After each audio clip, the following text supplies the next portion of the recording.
Hindi naman pala ito naka.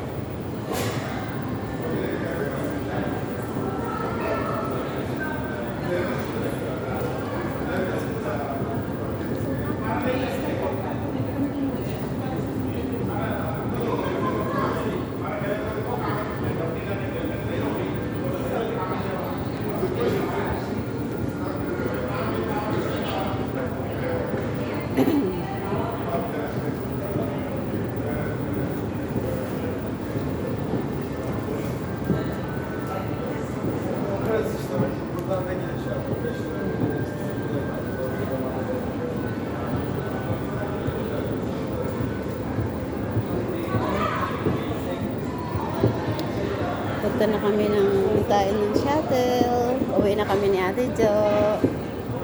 Napagod na si Ate Jo kakalakad. Napagod si Ate Jo. Yan.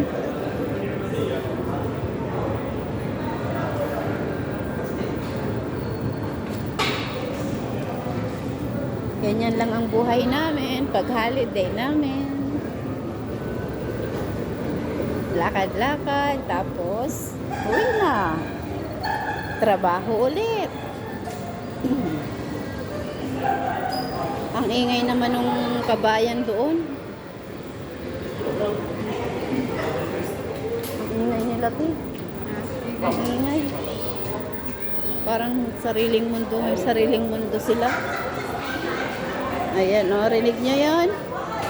Kabayan yan.